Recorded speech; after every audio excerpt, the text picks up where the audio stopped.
Hello, everybody. Welcome to the Love Hour podcast. I'm your host, MrsKevOnStage, and I'm joined by my husband and co-host, The Kev on Stage. And we're a podcast where we talk about life, love, and the pursuit of happiness and everything in between. And if you're new here, thank you so much for joining us. If you're a returning listener, thank you for coming back.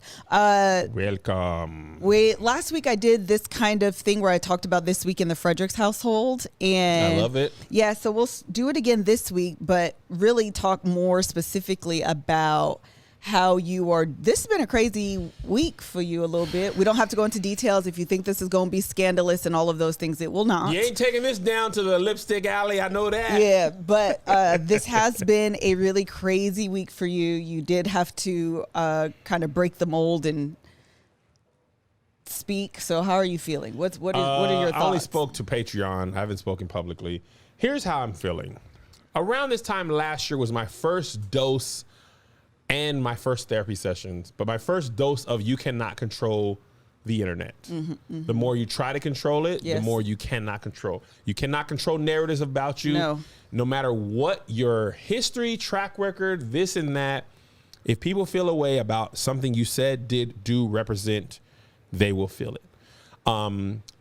My natural disposition is one of Marlo Stansfield. My name is my name. It's from The Wire. Omar was talking crazy about him. His crew, rightfully so, was like, we didn't even bring that to you because you shouldn't be focused on that. Yeah.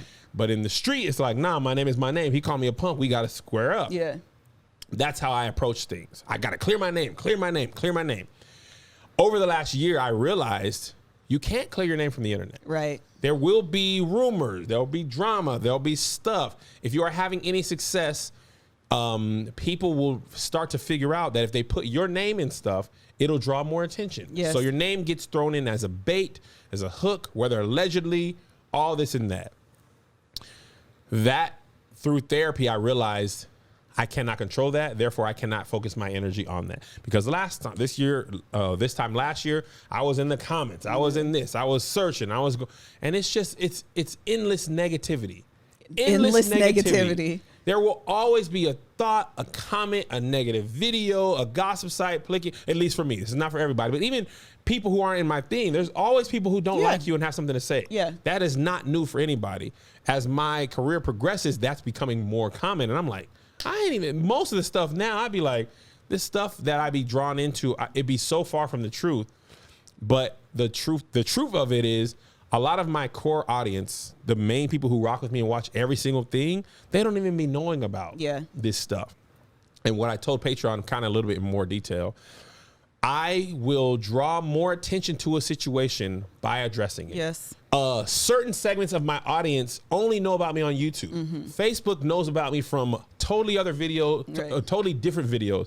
Instagram is different. My TikTok audience be JoJo's soccer friends be seeing those videos. So the reason I bring that up is I will be making 95% of my audience who is unaware now for the first time aware of it. That's why I don't often speak out about stuff. Melissa and I have already talked about this. If there's something that is so baseless and wrong that it needs to be addressed, I will make a statement. And it will still be most people not knowing about it. Yeah, I wouldn't even say that honestly, because there are things that are out there that are baseless and you haven't like fully committed to addressing it. So I don't think it's that. I just think that I never want to be wrapped up in drama. You never want to be wrapped up in drama, and continuing to address things will make suddenly your channel is just all about drama. And it is entertaining at first, but even then that gets exhausting. As the audience, I'm sure, I would imagine, you get exhausted. There are sites that I have followed that I have unfollowed because I'm like, this is exhausting. Following all this drama and negativity, it's not the energy that I want in my life. And so I try to stay away from it. And so I think that would be more of the reason why you're not addressing things. And like you said, people do come. The unfortunate thing is that the lie will always travel further and faster than the truth. The lie gets around the world before the truth gets a chance to put its shoes on. And the other thing is that even when people have done wrong publicly and they apologize privately, they don't go back and always make that public. And that's another thing that I realized. The personal apology is done on the phone. Yes. The video is made and posted. Sometimes not even deleted. Right. So I am accepting that this goes with the territory. Yeah. Right? I love LeBron James. He is my favorite NBA player. I think he is the best NBA player of all time.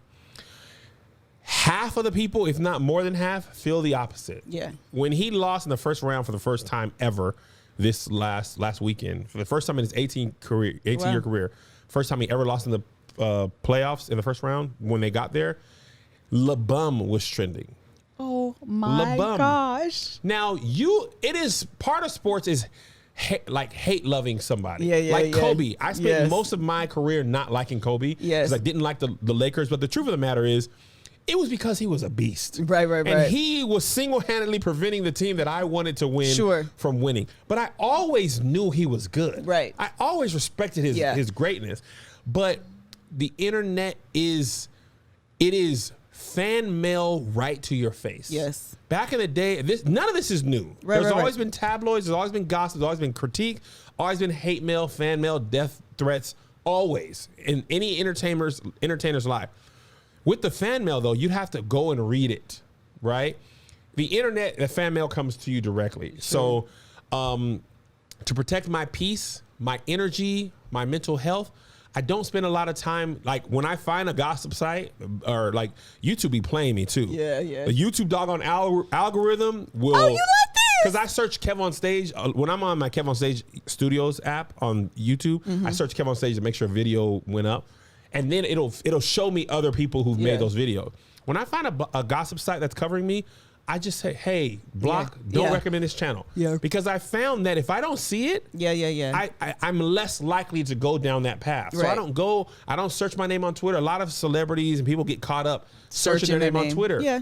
You're going out of your way to look for negativity. It's going to be there. It's like going through your spouse's phone or your person's phone. You're going to find something you didn't want to find. Right. So I've got the app we're working on. I'm on tour. I got my wife. So there's enough stuff in my real life that I have to work on that I don't want to spend energy unnecessarily. I get it. It's like swimming upstream. Yeah. You'll never get everybody to like you. People who are hell-bent on disliking you or calling you out your name or speaking against your character, they're not going to all of us, like Skip Bayless, who was always against LeBron, he's never going to say, honestly, I respect him as a player. He did this great. Yeah. It's always with the caveat, always with the cheap shot. No matter what he does, it's going to be negative.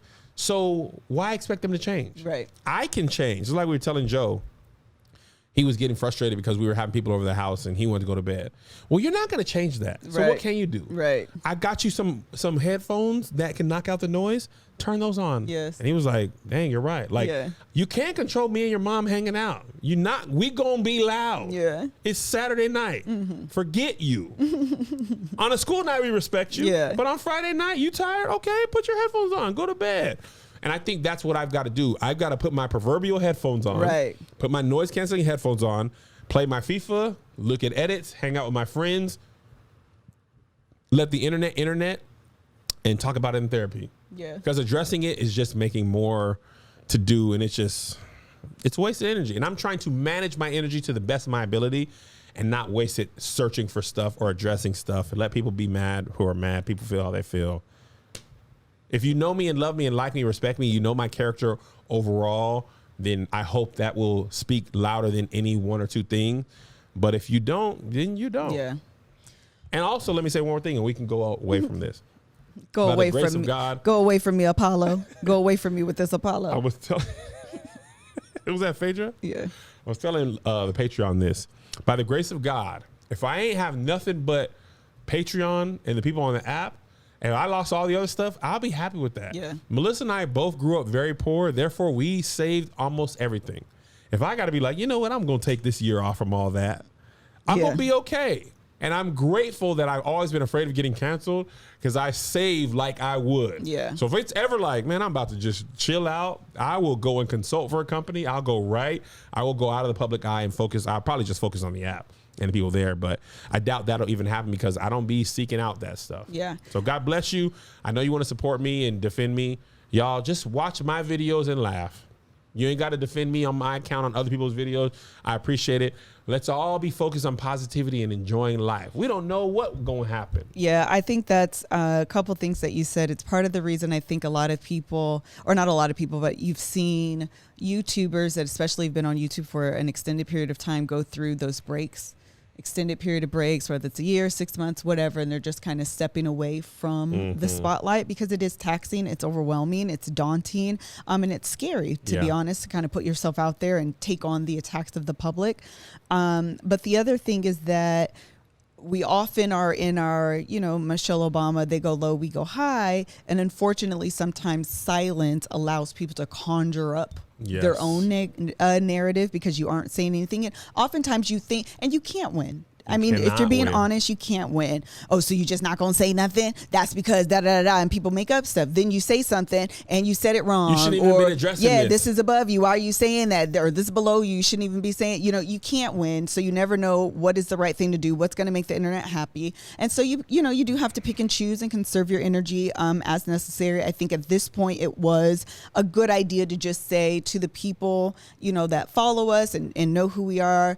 I tell you what, if there was ever, I would hope that if it ever came down to, I have to defend my name and listen, let's get on a live and go back to back and pull receipts, that you guys would see that who we are publicly is who we've always been privately as well. And I know those receipts would back that up. So by the grace of God and the sweet communion of the Holy Spirit, rest, rule, and abide.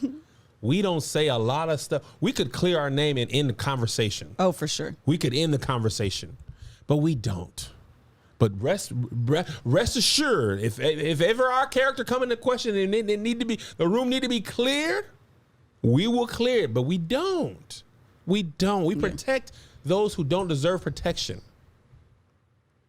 So just know we are choosing positivity, more life vibes. But we could choose another way. Hello. Amen. It could listen.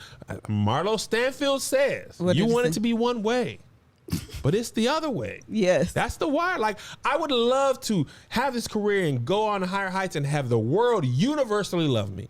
No one, is universally loved or liked. Some people dislike people just because a lot of people like them. Yeah. Just you popular. I don't like popular things. Game of Thrones to Jesus. Yes. Jesus was out here saving the sick, healing the dead, or the reverse of that, healing the sick and saving the dead, raising the dead. They killed him. Right. And I'm not comparing myself to Jesus. I'm just saying, like, Beyonce, one of the world's greatest entertainers. A lot of people don't like them. A lot of people don't like LeBron, Michael Jordan, Serena, Obama, Biden. No one. People don't like your mom's potato salad. Hello. Your grandma's macaroni and cheese. I tasted some people's grandma macaroni and cheese. It's not fire, but I know you love it. And that's okay. Sometimes all that matters is you love it. That's true. Everybody don't love your grandma's cooking. Sometimes they eat it because they respect her family and her place in the church. But at the end of the day, they're like, oh man, she's on greens again. She need to retire. I tell you what, some people also are unhappy with the platform that they use to ship some of their merchandise.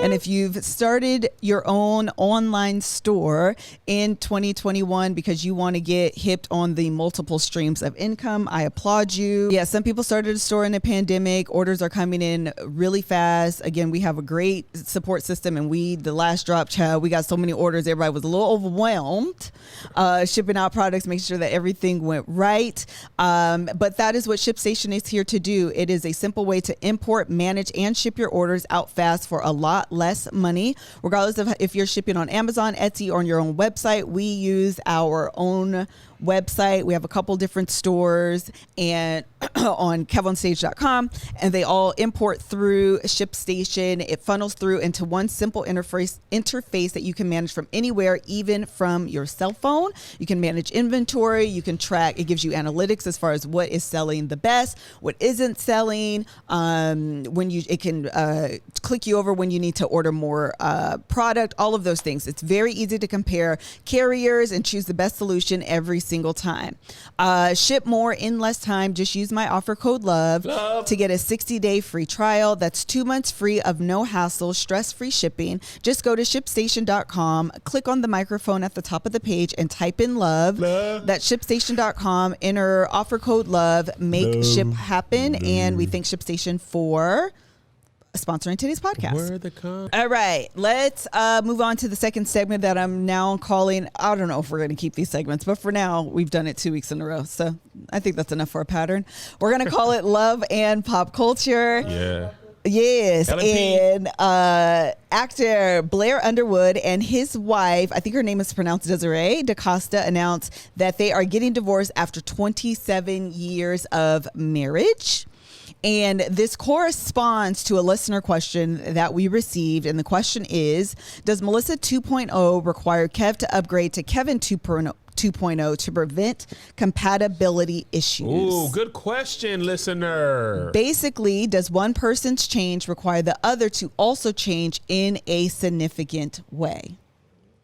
So, and the reason I correlated those two things is I think a lot of times when people get divorced, especially celebrity marriages, they always cite irreconcilable differences, and you never know what that really means. It's just kind of a catch-all. Yeah. But it also could mean that we no longer feel like our lives are compatible. We've gone through life together. Now we realize we're strangers and we don't know, who each other are. So what are your thoughts on can a couple's compatibility change where you become incompatible with time? Absolutely. You think so? Yes. Say more. I honestly didn't think, I never would have thought this when we were young and married.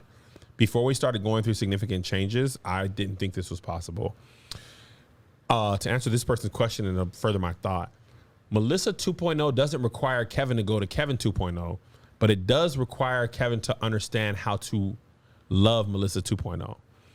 It's like when your iPhone or Android updates to a new operating system, yes, or software, or your computer, whatever, or your job switches over to a new computer system. You have to learn how to use it. If you don't, you will not be able to use your job. We worked at KeyBank. They introduced a whole new system, and there were some people who could not figure it out. They ended up just quitting because the company wasn't going back. They had like an MS-DOS system, and then they went over to like a Windows-based system. So Melissa 2.0 is not going back to Melissa 1.8, 1.5, 1.0, or the original, just Melissa. So in order for us to stay married, yes, you have to change. For example, Melissa 2.0 demands vulnerability from Kevin, right? If I decide I don't want to be any more vulnerable than I've been in the 16 years that we've been together, it will be something that Melissa will eventually be like, well, then I don't know how I can continue on this path, right? Because so many of our circumstances have changed, for, like at least just to travel, for example. Like next month is what, July? Yes. Starting from July 18th through almost Halloween, I believe, we're on the road every weekend, right? Because of coronavirus and a truncated schedule, and because the clubs weren't open and I was contractually obligated to do stuff. I never went out every weekend. Right. Even our big tours, we always took at least a weekend off. Right. So when we were working, a weekend a month is a weekend a month. I'm sorry. When we were both working separate jobs and I wasn't traveling, Melissa didn't demand as much vulnerability from me. Right. Because we were able to spend more time together and all this and that. As that travel schedule tightened and all this, well, hey, we're not going to be together. We've got to basically make those moments count. That we do have together. And that vulnerability demand could have came from other stuff as well. And that's not to say there's stuff that I ask of her, right? This goes both ways. We ain't talked about this publicly yet, so I'm not going to specifically say what Kevin 2.0 demands of Melissa. But there's stuff where Melissa's like, okay, shoot. Like, I haven't had to do this in this way before. I've got to do this for Kevin. So we're both being like, whew, right? So say you are like, I can't do this. It's too hard. And I'm like that. There's a world where me and Melissa be like, and here's what else I realized. I always thought if you get married after 27 years, it only is 20 plus years, it's always cheating. I can see now where people can really be like, I still love her. She can't love me. I need to be loved anymore. Right. And I can't love her. And I would wish her the best and pay for her house and cry when she got with Idris Elba or whoever handsome person. Idris Elba is married. Is he? Yes. Oh, I didn't know. I just throw Idris out there. When did he get married? A few years ago. I didn't know. Who's his wife? Somebody famous? I actually have no idea what her name is, so I'm not even going to lie to you, but I can see her face. Oh, I have no idea what her name is. Idris Elba is just the handsome black face I always throw out. I don't even know if you were attracted to Idris Elba. I told you about saying names. You just refuse. Okay, Harry Belafonte. If she married Harry Belafonte. But the point is, now I can see how people can have irreconcilable differences without being upset. You're just like, oh, I need to be loved this way. Like, that's the thing about love languages. It's the way you interpret love.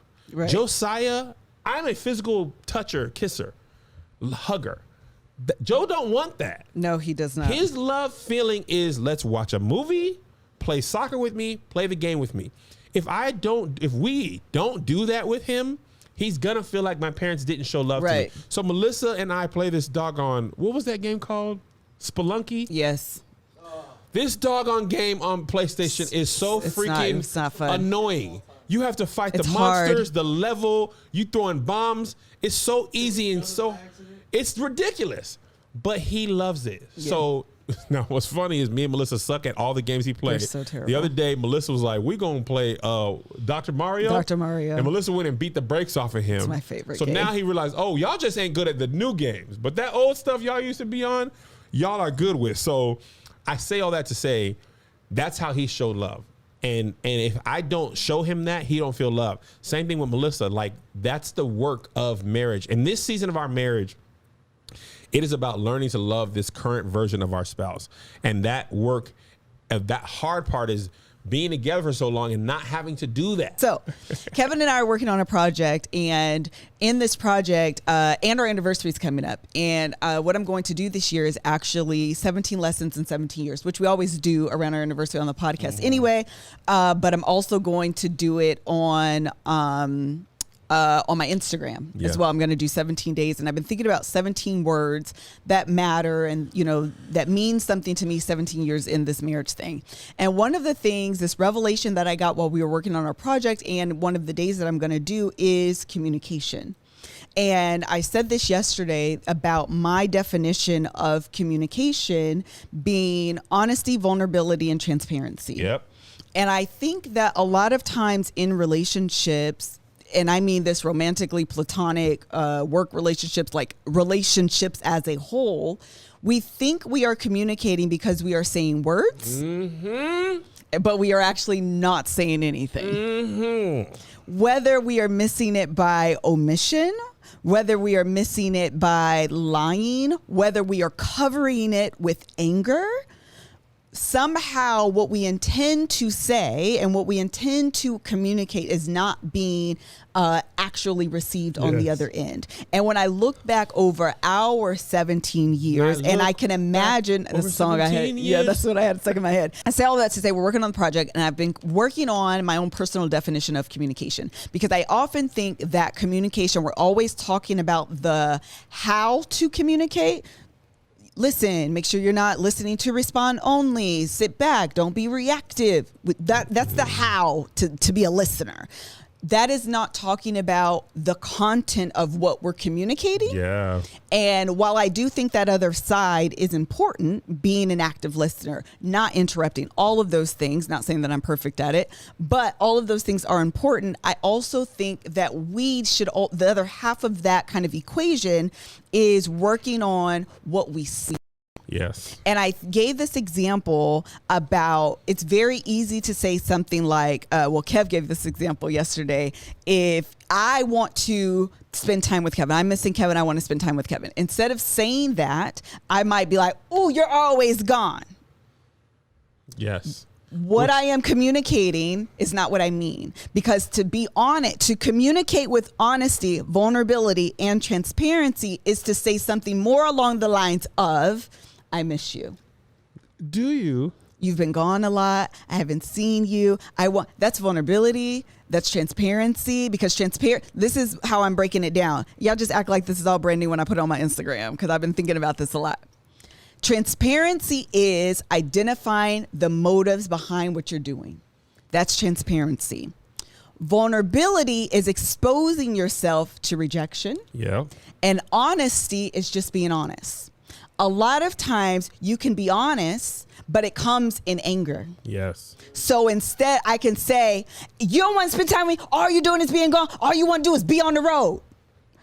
There was a little bit of honesty there, but I missed the transparency and I missed the vulnerability. Yes. That's communication.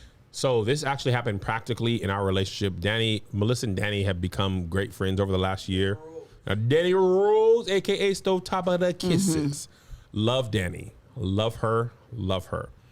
One particular day, I just come back from somewhere, and me and Melissa were supposed to just hang out and watch TV. Yes.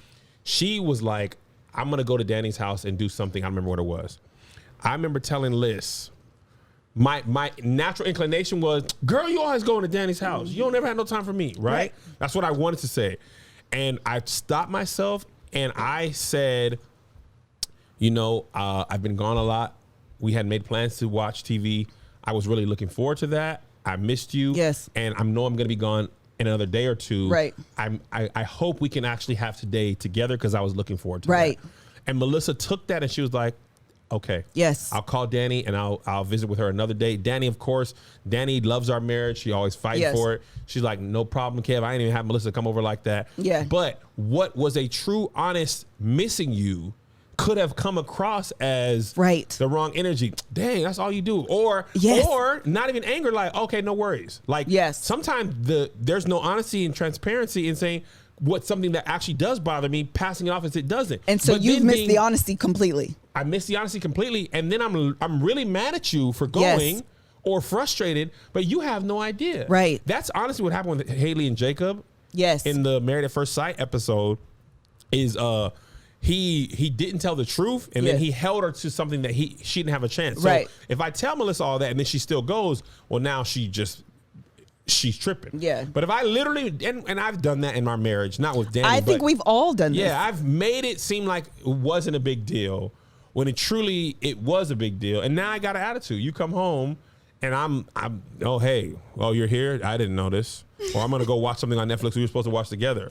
I'll show you. I'm on episode 6 and we were supposed to be on episode 3. Yes. Oh, we were going to watch. Because in my mind, that's what we was finna do. Yes. So.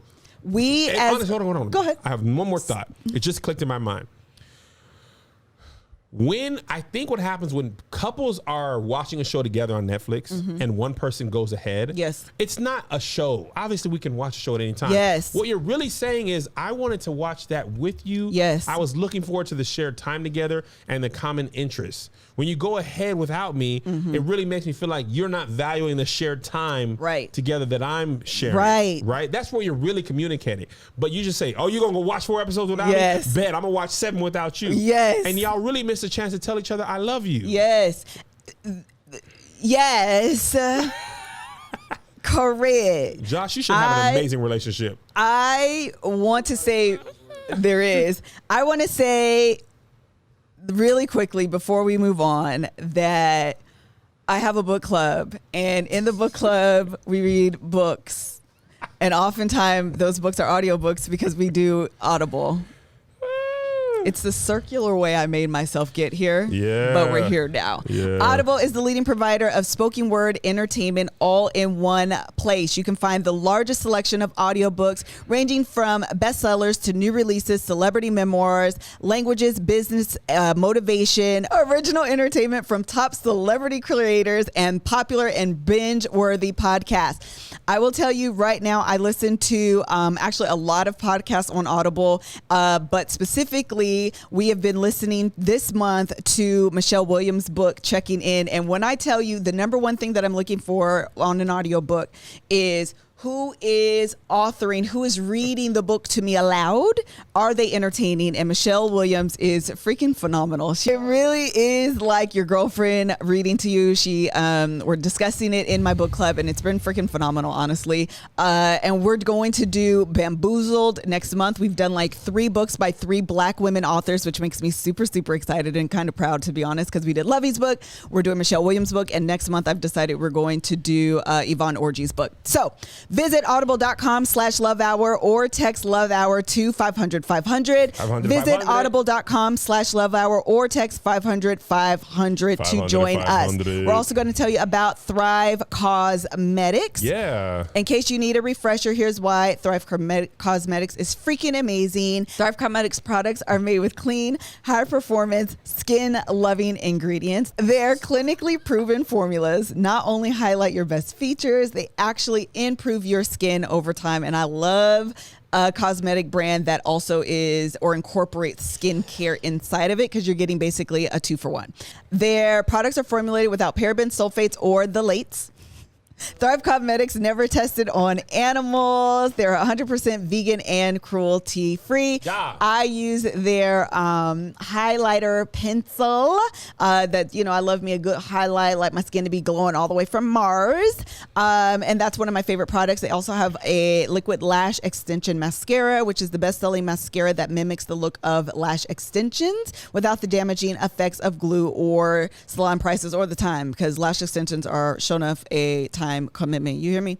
I love everything about Thrive Causemetics. Their products are the best I've ever used, and their bigger than beauty mission is truly inspiring. You're going to love them as much as I do. Visit thrivecosmetics.com/love. Love.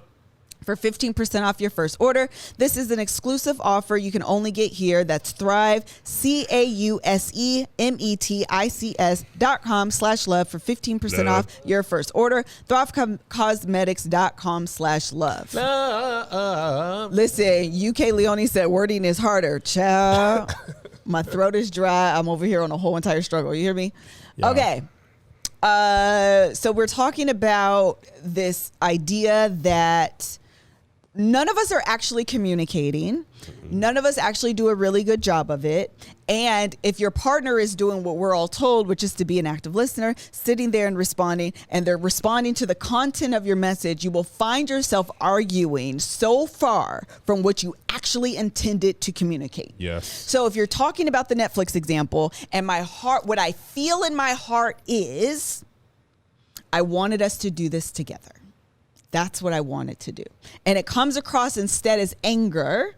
Now, last time we were supposed to watch this show together and you went ahead because I went ahead and now we back equal. Well, now why are we arguing? You're really arguing because we wanted to spend time together. Yes, but that's not the actual argument. And now here's what you'll do. Okay, now I'm going to watch this show secretly and never let you know that I watched it. Oh, was that what you be doing?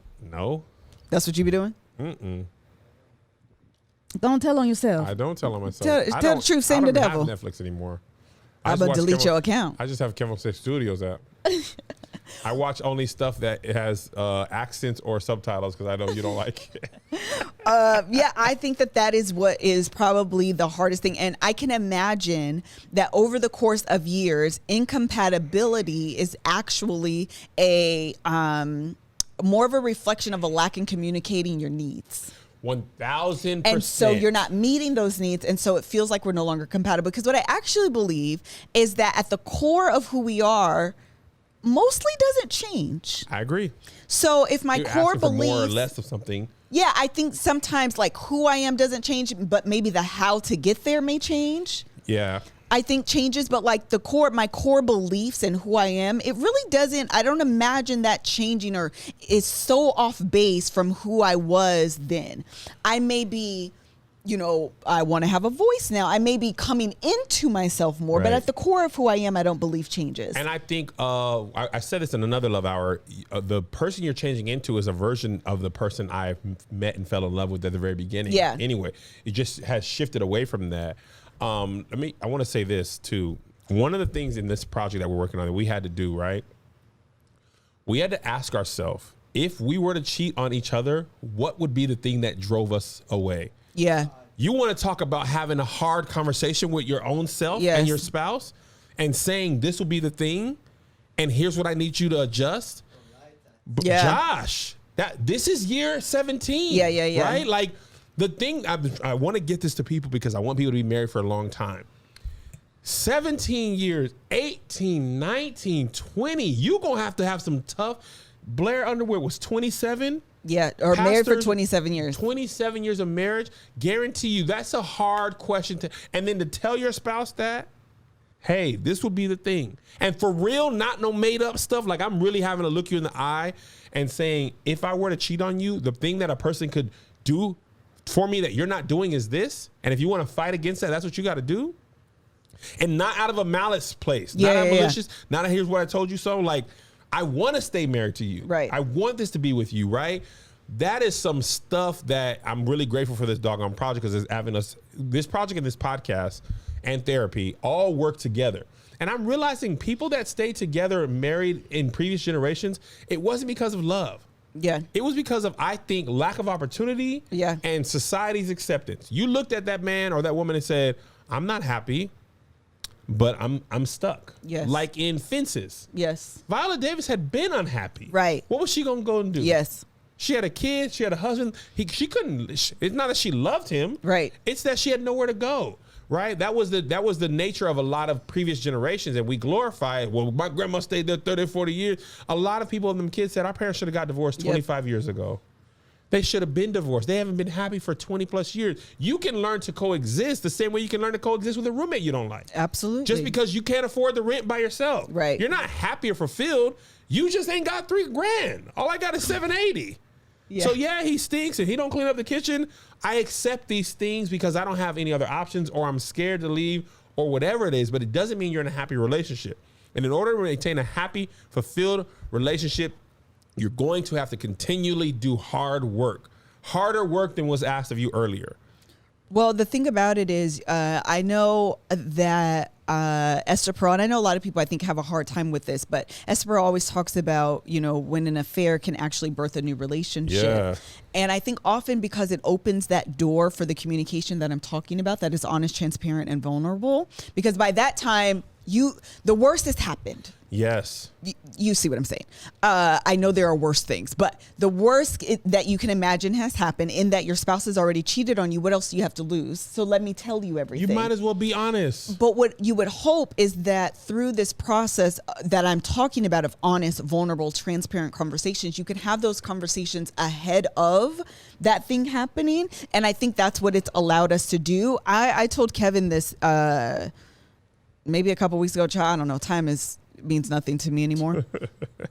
That I realized that we haven't communicated the best. We talk, we're not communicating. And it's because a lot of our talking is not with honesty, transparency, and vulnerability. HVT. And one of those is always missing. Even I consider myself actually to be a pretty honest person, but even omitting something big omit energy can change the impact yes. of what I'm saying. It can alter the intent. I can cover the motivation behind yes. what I'm saying. And that is not communicating well. And so over the course of years, you find yourself having these holes in your heart, in your relationship. We called it a slow leak that floods your house. Yep. Yeah, and runs the bill up. And you wonder why every single month you keep getting this exorbitant bill because you have a leak. Listen, Prince Charles, is that Elizabeth's husband? Yeah. He did. Harry. Charles. No, that's her son. No, that's the son. Philip. Prince Philip. Prince Philip and Queen Elizabeth, they didn't even sleep in the same room. You talking about in the whatchamacallit? Yes. He had side. I don't care what nobody say. That thing was a documentary. It wasn't no show. Oh yeah. There's an example of somebody who's married for umpteenth years. But do you want to live in a marriage where you stay in one room, they stay in another? He has a whole other relationship. And Queen Elizabeth, at least in the show, was just like, if you're gonna cheat on me, can you at least do it with some decorum? Right. You got me out there looking stupid. Like cheat on me regularly with the quiet people. Right. Right. So Melissa and I. And this is why I feel like we've always talked about celebrate your anniversary for real. Just like your birthday is you made it alive another year. Mm-hmm. Your anniversary is you survived another year. Pandemic was a hard year for marriages overall. Right. It brought to the forefront some things that probably would have stayed on the surface 5-10 more years if you didn't have to look in my face every day. Right. You up in here again every day. And the thing is, a lot of times you can communicate without honesty, vulnerability, and transparency because you're trying to protect your spouse's feelings. Oh, yeah. You think you're doing the right thing. You think you're doing the right thing, and you end up being more frustrated because by protecting them, you're also preventing them from knowing their mistakes or what's bothering you about them. Yeah. And they go on in bliss, stepping on your toes. In bliss. Yeah. Remember that video? You stepped on my toes. Oh, my bad. I didn't know. No, I ain't on no star. On my the bus? Toes. Yeah. Yeah. These are subway. my toes. And I think Lacking that, you're not even giving your partner, and I'm not even saying that they will do everything they need to, but they don't even have a chance if they don't at least know how you honestly feel. Now, honesty, I believe, still requires tact and kindness. Yes. It doesn't mean people love to just say mean things and say, well, I'm just being honest. But I want to be clear, though, that can you be mean and vulnerable? I think anger comes in with honesty when you're actually not being transparent about how you feel. Mm-hmm. And that's why I say all of those things. Maybe there is a world where you can be honest, vulnerable and still be mean. But vulnerability is actually the idea of exposing me to hurt. Yes. It's the idea of me being exposed to pain and opening myself up to being rejected. And so coupling those things, you can be honest and be mean. Yeah, absolutely. But I'm not quite sure you can be honest and vulnerable and really be transparent about how you're feeling and it still come across as hurtful to your spouse. I get that, because the vulnerability is the part that goes unsaid. So back to that Danny example. Exactly. Honest and transparent is, I don't want you to go to Danny's house. Well, that's just honest. Oh, yeah. Okay, that could be. Yeah. The vulnerable part is, the reason I don't is because I actually missed you and was looking forward to spending time with you. Yes. That, by adding that, yes, it softens the I don't want you to go. You know, if you're doing all three well, yes, I venture to say, if you're doing all three well, it's going to be hard for that to come off as mean. Right. And I think that's the thing. Yeah, because when you say you don't ever want to be next to me, right? Yes. When you're really saying, I miss you, I was looking forward to just vegging out with you or being next to you. Yes. Or just saying I miss you, right? If I tell you I miss you, what I was saying? If I tell you I miss you and you say I'm still going to do what I wanted to do, then I'm like, well, shoot, I told her I missed her, which is hard for me to say as a man, patriarchy, misogyny, all that. And for you to still say I'm going to do what I said, yes, it's going to be hard for me to say I miss you again. Exactly. And the vulnerability is saying that I miss you and I want to spend time with you, and risking that you won't feel the same way. And you might say, well, I still want to go over to Danny's house because she's making the seafood potato salad. Right. And that's the rejection piece. And I know that in 2021, as I've been doing more loungewear, I've completely rejected the idea of uncomfortable undergarments, including bras. And so I have I've continued to use ThirdLove in my collection because their bras are comfortable. They have their signature half cup sizes. They have their ThirdLove comfort. Oh, here we go. ThirdLove knows the science behind top to bottom comfort without sacrificing style. They have their perfectly fitted bras, underwear to quality sleeping wear, putting all of your essential feels like indulging yourself every single day. We all know that in 2020 and in 2021, if you're not waxing outside, taking flights, you're probably in the house and you are trying to be comfortable. And comfortability reigns supreme and will continue to be reigned as supreme. And so you're going to be looking for comfortable loungewear and bras, and ThirdLove, I promise you, will come through. They have their Fit Finders quiz where you can find the size, the breast shape, and fix any current sizing issues that you may have and find the perfect fitting bra underwear for you. You don't have to do the awkward dressing rooms. You can, it's just easier. It's just easier for you. You can do it at the house. That's what I'm trying to tell you. You deserve some TLC. That's ThirdLove Comfort. Get it? TLC, ThirdLove Comfort. Go to thirdlove.com/lovehour now to get 20% off your first purchase. That's thirdlove.com/lovehour for 20% off today. I don't feel like okay. Fundamentals. Not fundamentals, compatibility. The other thing I think is really important as we're talking about this idea of chemistry is that as you do not speak your truth about what you need and what you desire and those unfulfilled, unmet needs in your relationship, it also changes the chemistry. And I think that chemistry is the spark.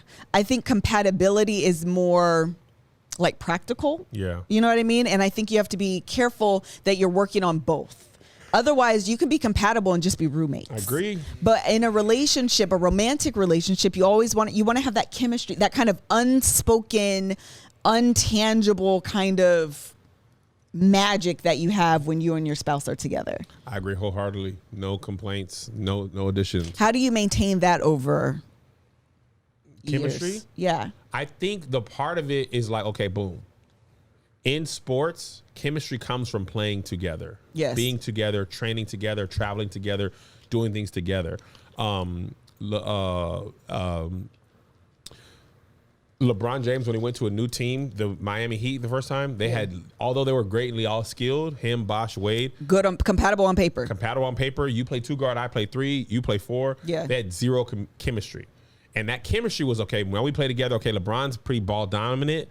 That means Chris Bosh, you're going to have to not be ball dominant like you used to be. We're going to have to rebound and be spot up shooter. Okay, Wade, you're going to have to let LeBron kind of lead here. Yeah.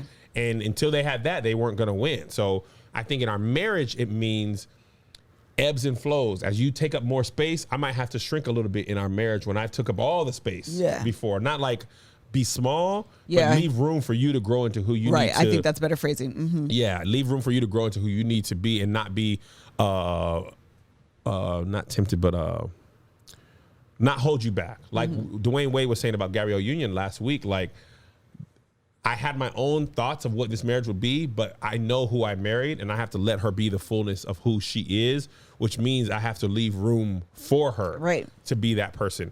But you have to be in constant communication with HVT, honesty, vulnerability, and transparency.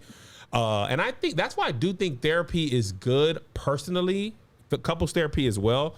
But personally, it allows you to be vulnerable with yourself.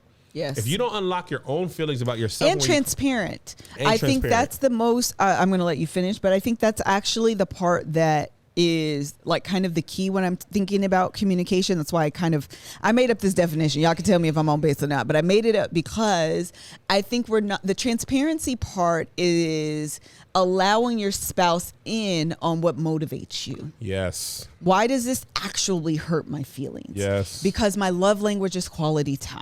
Yes. Okay.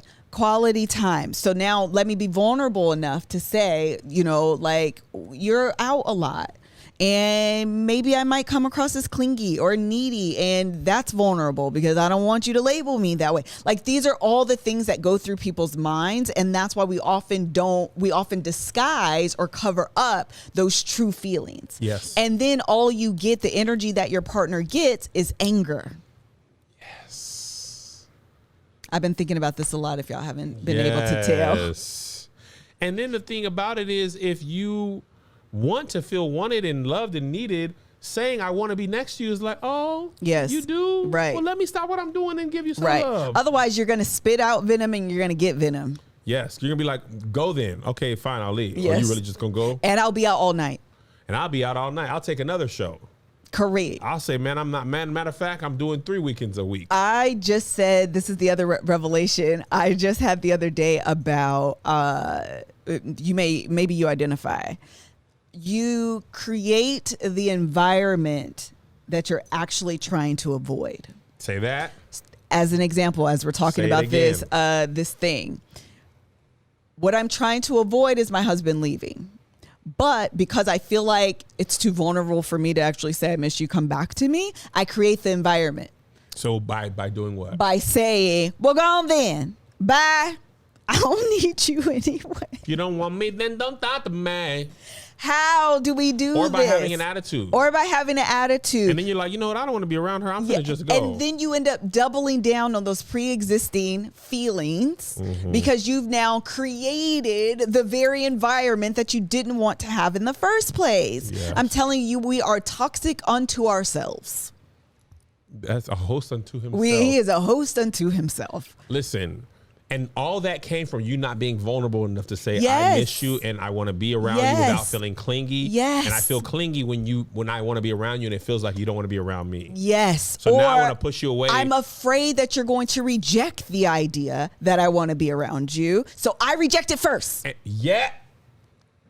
if I reject it or I feel you make me feel dumb or silly, I won't give you the opportunity to do that. I bet you won't do it again. I bet you'll never know for real the next time. And so a wall builds up. A wall builds up around your vulnerability. A wall. Yeah, I'm not going to let you actually see me and what I actually want. That's the transparency piece. And honestly, you're going to get this honesty, but it's going to come out mean. Mm-hmm. It's going to come out with some venom. You sound like sister's grandma. If you don't want me, then you ain't got to treat me mean. That's what we do. It's often what we do in relationships. And then you find yourselves, I literally can imagine 30, 40 years married and looking up and saying, how did we get here? Listen. How did we get here? Nobody's supposed to be How? here. And if when you look back, and that again in this project, I was literally just saying this yesterday, that in this project, as I looked back, there are key moments and you can start to connect the dots. If you just take a moment and evaluate your own relationship, literally step back, and you can think about moments that were pivotal and you found yourself on a path and there's a fork in the road. And the more you go down one way, you grow more and more entrenched in this narrative that you're creating, and it dictates how you respond to one another. And also, because we are selfish beings and we are not often honest with ourselves, we remove the part of the equation where we created it.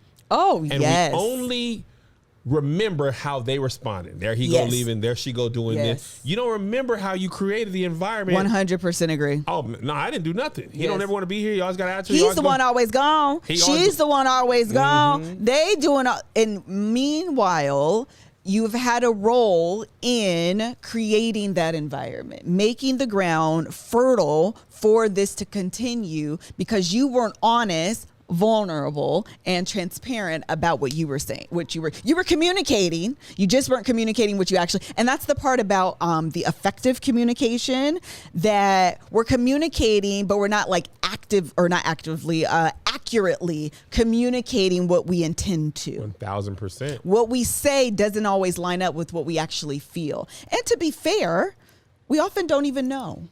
Listen, if I didn't learn nothing else from therapy, it's how much I operate from pain, trauma, without even realizing where it's coming from, how I felt. So much of it is just survival or whatever, complacency or compartmentalizing, whatever the reason is. You don't even realize you're operating from this genesis way over here and how it's affecting you all the way over there. And the thing is, it is hard. Listen, I'll give you that. It's hard to be honest with yourself. It's hard to be vulnerable with somebody else. Hard to be transparent because by being vulnerable, you're giving that person, your heart, an opportunity to step on it or nurture it. And let's just then you add in previous relationships where you've done that. Yes. And now you're like, oh, last time I did this, even with a different person, they made me feel this way. So I'm not going to make that mistake again. Right. I had this homegirl who always got cheated on.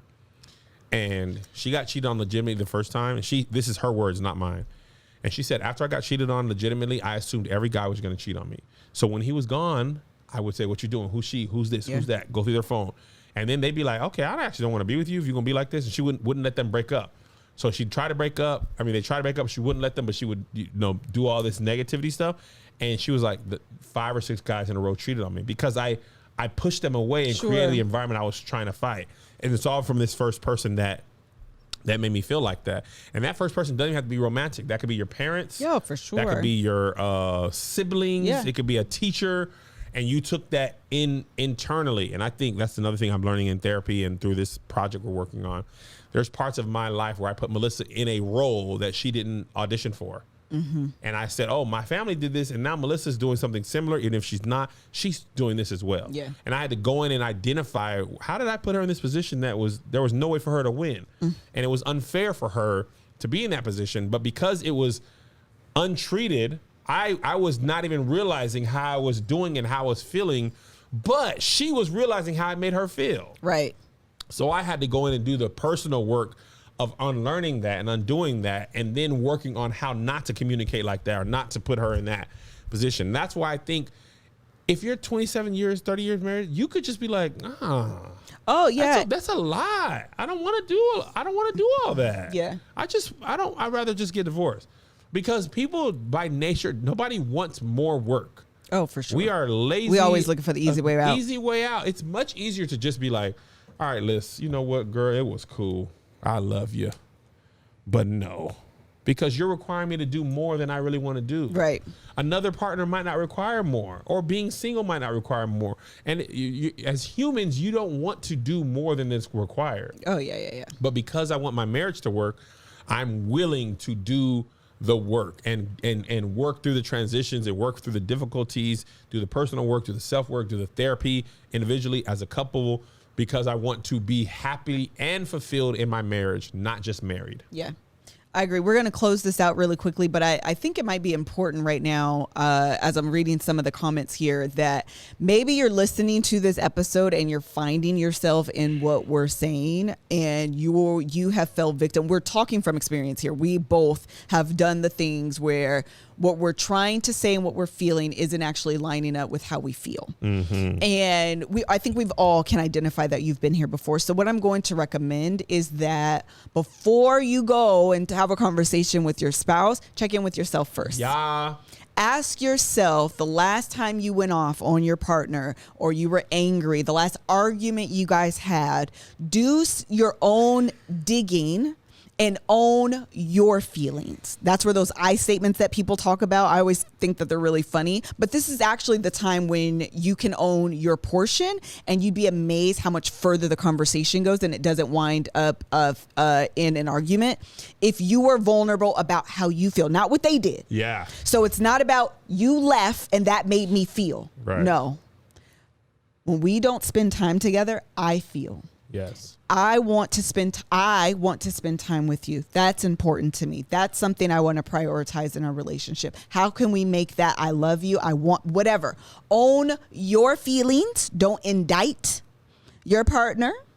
Don't blame your partner. Don't go in there with accusatory energy, because that's going to put them on the defense. But as soon as you come in there with the vulnerability and the transparency, I went off, and I was wrong. I apologize. Okay.